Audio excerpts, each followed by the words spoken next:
నమస్తే, welcome to Rohini Krishna's world. ఈరోజు మన గార్డెన్ వీడియోలో కొంచెం హార్వెస్ట్ ఉంది. అలానే గార్డెన్ మొత్తము ఈ బంతి మొక్కలు ఉన్నాయి కదండి, ఆ పూలన్నీ అయిపోయినాయి, ఎండిపోయినాయి.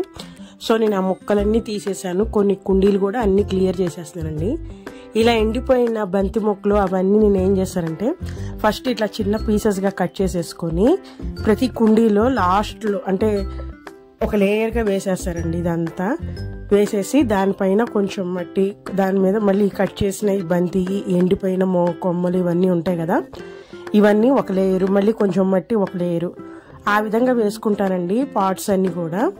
ఆ విధంగా వేసుకోవడం వల్ల ఏమవుతుందంటే మనకు పాట్ అనేది చాలా లైట్ వెయిట్ ఉంటుంది. ప్లస్ కొన్ని రోజులకి ఈ వేసిన ఈ బంతి మొక్కలు ఇవన్నీ కూడా ఆ మట్టిలో కలిసిపోయి ఎరువుగా తయారైపోతుంది. మట్టి కూడా చాలా లైట్ వెయిట్గా, అలానే చాలా బలంగా ఉంటుందండి మొక్క అనేది. మట్టి గట్టిగా లేకుండా చాలా ఫ్లోగా, చాలా ఈజీగా ఉంటుంది వేర్లు పాకటానికి. సో నేను ఇట్లా ఎండిపోయిన మొక్కలు అన్నీ కూడా ఇలా తీసేసి నేను ఎప్పటికప్పుడు ఒకవేళ కుండీలు ఖాళీ లేకపోతే కట్ చేసేసి స్టోర్ చేసేసుకుంటాను. ఎప్పుడు కుండీ ఖాళీ అయితే అప్పుడు మట్టి అంతా తీసి ఒకసారి ఎండబెట్టేసేసి మళ్ళీ ఫ్రెష్గా మట్టి ఈ విధంగా కలిపి పెట్టుకుంటానండి. దీనివల్ల మనకి మట్టి కూడా మన గార్డెన్లోనే తయారైపోద్ది. ప్రతిసారి మనము మట్టి కొనుక్కురావాల్సిన అవసరం లేదు. ఈ విధంగా చేయటం వల్ల మట్టి కూడా ఏంటంటే కొన్నాళ్ళకి చాలా మెత్తగా, సాఫ్ట్గా, చాలా ఎలా అంటే ఈజీగా ఉంటుంది అన్నమాట. మనకి గట్టిగా లేకుండా చాలా స్మూత్గా వేర్లు పాక్కునే విధంగా చాలా బాగుంటుంది మట్టి అనేది కొన్నాళ్ళకి. సో అట్లా చేసుకునేయండి ఈ కుండీలన్నీ కూడా. నేను ఎప్పుడు అలానే చేస్తాను, వేస్ట్గా అయితే ఏది పోనీను. ఇంకా హార్వెస్ట్కి వచ్చేస్తే చూసారా, చెట్టు చిక్కుడు అండి ఎన్ని వచ్చినాయో. దాదాపు ఇప్పుడు నేను కోసేది ఒక 2 మొక్కలకే ఒక అర కేజీ వరకు వచ్చినాయండి నాకైతే చెట్టు చిక్కుడు. చాలా పెద్దగా ఉన్నాయి కాయలు కూడా, గింజ కూడా చాలా బాగుందండి.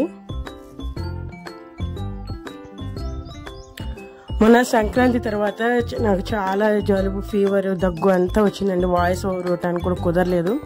అందుకే నేను వీడియోస్ కూడా ఏం పోస్ట్ చేయలేకపోయాను. ఈ వీడియో అయితే నేను ఈ హార్వెస్ట్ అయితే అప్పుడు సంక్రాంతి ఇప్పుడే చేశాను నేను. ఇదంతా చూడండి, చాలా బాగా వచ్చినాయి చిక్కుడుకాయలు అయితే. ఈ చిక్కుడుకాయ పెట్టిన కుండీ కూడా నేను ఇందాక మేము చెప్పిన విధంగానే తయారు చేశానండి. అంటే మనం ఇప్పుడు తీగ జాతి మొక్కలు ఎండిపోతుంటే అవన్నీ తీసేస్తుంటాం. అట్లానే ఎండిపోయిన ఆకులు, మన గార్డెన్లో వచ్చిన వేస్ట్నే నేను స్టోర్ చేస్తూ ఉంటాను. ఒక బకెట్లో కానీ ఒక దాంట్లో చేసేసి ఏదైనా ఖాళీ అయినప్పుడు నేను ఆ విధంగా ఫిల్ చేస్తానండి కుండీలు. అలా చేయటం వల్ల ఏమవుతుందంటే ఆ పాట్ అని చాలా తేలిగ్గా ఉంటుంది. మనం ఒక చోట నుంచి ఒక చోటకి షిఫ్ట్ చేసుకోవచ్చు. అలానే మన టెర్రస్ మీద కూడా ఎక్కువ వెయిట్ పడకుండా ఉంటుంది అన్నమాట. అది చూసారా, చిక్కుడుకాయలు ఇంకా వేరే ప్లేట్లో కూడా ఉన్నాయి. ఇప్పుడు టమాటాలు కూడా కోసేస్తాను. టమాటాలు అప్పుడు వీడియో అప్పుడు అవి ఉన్నాయండి. ఇప్పుడైతే ఇప్పుడు ప్రెసెంట్ నేను ఇప్పుడు వాయిస్ ఓవర్ ఉంటే ఇంకా చాలా మొక్కలు అన్ని పిందెలు పడి అన్ని ఇంకా పండలేదు, కానీ ఇంకా అన్ని కాయలు మటుకి పచ్చి పడి చాలా ఉంది హార్వెస్ట్ అయితే టమాటాలు.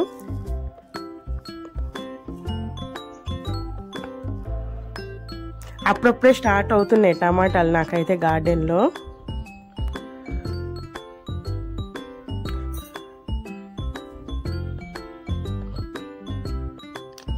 బీరకాయ అండి, ఇది పొడుగు బీరకాయ చెప్పాను కదా, నర్సరీలో తెచ్చిపెట్టాను దానిది. ఇది వాళ్ళు చెప్పినట్టే నిజంగానే చాలా పొడుగ్గానే వచ్చింది కాయ అయితే. ఇదివరకు నా దగ్గర ఉన్నేమో పొట్టి బీర కదా, ఇదైతే పొడుగు బీర.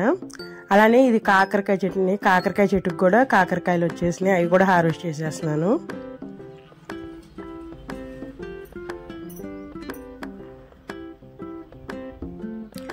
ఈ చెట్టుకి ఆకు ముడత వచ్చింది కానీ చూపించాను కదా నేను వీడియోస్లో, దానికి నేను స్ప్రే చేశాను.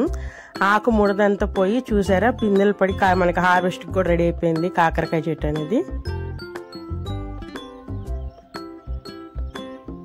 ఇప్పుడు ప్రెజెంట్ కూడా వచ్చినాయండి. ఇవి కోసి నేను చెప్పాను కదా సంక్రాంతి అప్పుడు చేశానని, మళ్ళీ ఇప్పుడు కూడా వచ్చేసినాయి కాకరకాయలు. నెక్స్ట్ వీడియోస్లో చూపిస్తాను అవి. ఈ పాత కాకరకాయ చెట్టు పాదులన్నీ ఎండిపోయినాయండి. అవన్నీ కూడా నేను క్లియర్ చేసేసాను ప్రజెంట్ అయితే.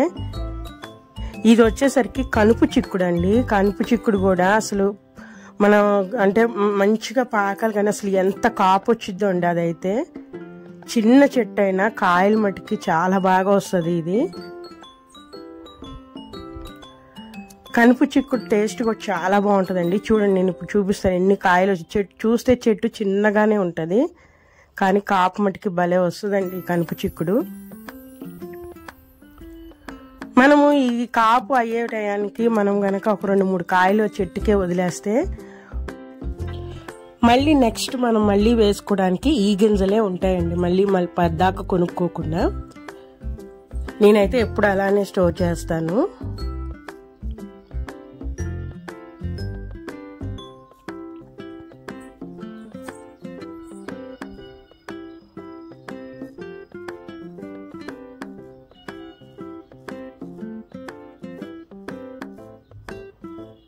ఎక్కడైనా ఈ కాయలు గుత్తులు గుత్తులుగా కాస్తాయండి. కనుపు చిక్కుడు అయితే మన ఏలు సైజ్ అంత మాత్రమే ఉంటుంది.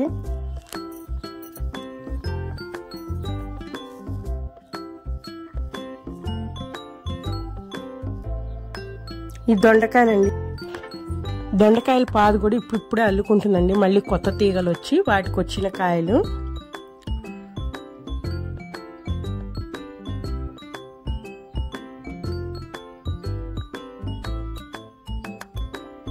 ఒక 1/4 కిలో వరకు వచ్చినాయండి దొండకాయలు అయితే.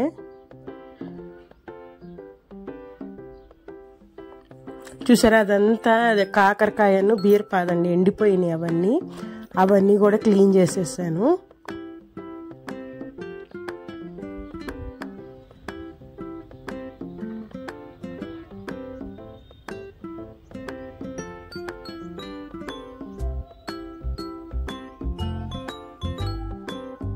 దొండకాయలు కూడా గుత్తులుగా వస్తాయండి మనకి కాయలు. మనకి తీగ బతికి చక్కగా అల్లుకోవాలి, కానీ చాలా బాగా వస్తుంది దొండ తీగ కూడా. నా దగ్గర పెన్సిల్ దొండ అంటారు కదా, ఆ దొండకాయ ఉంది, అలానే నాటు దొండ కూడా ఉందండి. 2 రకాల దొండకాయలు ఉన్నాయి.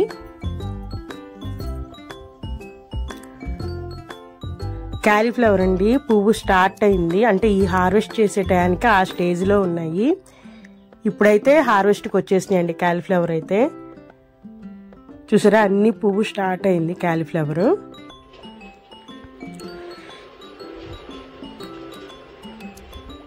అలానే పాలకూర కూడా కట్ చేసేసుకుంటున్నాను నేను. ఈ విధంగా మనం పాలకూర అవసరం ఉన్నా లేకపోయినా మనము కట్ చేస్తూ ఉంటుంటే ఆకు పెరిగినప్పుడల్లా మళ్ళీ కొత్త ఆకు వస్తా మనకి ఎక్కువ రోజు ఉంటుంది మొక్క అనేది.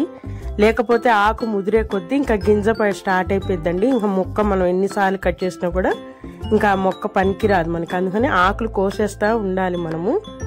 ఎప్పటికప్పుడు క్లీన్ చేసేస్తూ ఉంటా, అంటే పెరిగిన ఆకులు ఎప్పటికెప్పుడు కట్ చేసేస్తూ ఉంటే కొత్త ఆకులు వచ్చి మనకి ఎక్కువ రోజులు ఉండటానికి ఉంటుంది. లేదంటే 1-2 సార్లకి ఇంకా పాలకూర మొక్క తీసేయాల్సి వస్తుంది.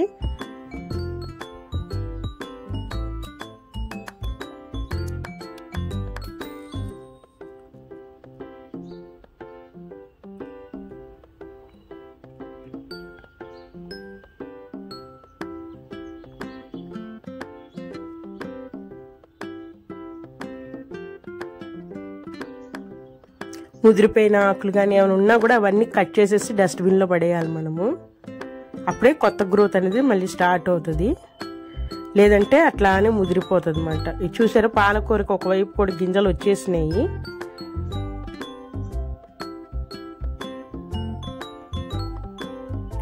నేను ఇంకా మొక్క గింజల కోసం అలా స్టోర్ చేసేస్తానండి. క్యాబేజీ అయితే ఇంకా స్టార్ట్ అంటే ఇప్పుడే జస్ట్ అట్లా ఫోల్డ్ అవుతుంది, ఇంకా స్టార్ట్ అవ్వలేదు. ప్రెసెంట్ ఇప్పుడు కూడా ఇంకా క్యాబేజీ స్టార్ట్ అవ్వలేదండి. క్యాలీఫ్లవర్ అయితే హార్వెస్ట్కి వచ్చేసింది.